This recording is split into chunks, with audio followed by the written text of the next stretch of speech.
My initial point of departure was Seattle, and final destination was Ranchi. For this, I had to travel via San Francisco and Delhi. I booked a United flight from Seattle to Delhi via San Francisco and then booked a Vistara Airlines flight from Delhi to Ranchi. For this journey, I had to fill a self reporting form available at Indira Gandhi International Airport's website. I also had to upload a quarantine exemption form 72 hours prior to departure from the country of origin in order to avoid the 7 days institutional quarantine.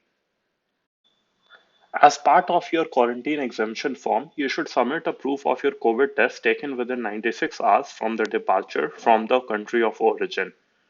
Instead of COVID test proof, you can also attach the copy of your COVID test results in the exemption form if you have it by then.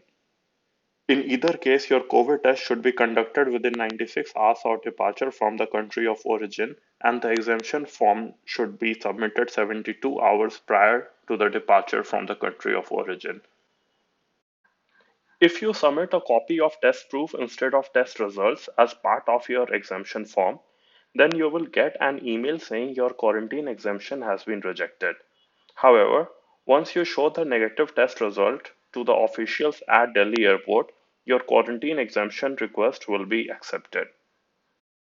RT-PCR test is the acceptable COVID test in order to be exempted from the institutional quarantine. For those who were unable to get tested prior to departure, have the option of getting tested at the Delhi airport as well to be exempted from the institutional quarantine. I was also made to download the Arogya Setu app on my phone for this travel. You need to know that these procedures are specific to flights going to Delhi airport from outside India and they change frequently with changing government regulations. I strongly recommend you to call Delhi airport in order to verify your preparations. As I said earlier, my initial flight was from Seattle. At Seattle airport, I was asked at the check-in counter if I had filled all the required forms. Over here, only the ticket and the government issued ID card was required to board the flight to San Francisco. Upon reaching San Francisco, I had 2 hours window to catch the next flight to New Delhi. At the departure gate over here, the officials verified whether I had filled the self-reporting form and downloaded the Arogya Setu app. The flight to Delhi was completely filled.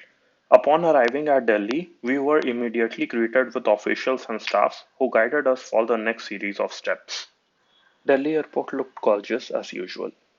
We got our passports stamped and went down and collected our baggages and then passed through the customs. There was another layer of check following the customs where we had to provide the details pertaining to our COVID test and its results. Those who could not get a test done prior to arrival had the option of getting tested at Delhi airport itself. Those with valid COVID negative test results were allowed to leave the airport without being quarantined. Since I had a flight to Ranchi right after around 12 hours of arrival at Delhi, I booked a room for myself in the Holiday Inn Express hotel located in Terminal 3 of Indira Gandhi Airport itself. The room costs around 10,000 rupees per day and includes complimentary breakfast and dinner. I've made a separate video giving a room tour of Holiday Inn Express. Check the link for that video in the description. After 12 hours, I boarded my Vistara Airlines flight to Ranchi from Terminal 3 of Indira Gandhi Airport itself. Only the ticket and government issued ID proof were required to board this domestic flight. That's all. Hope this video helped you save some time. Hit like and subscribe for more such content. Thank you.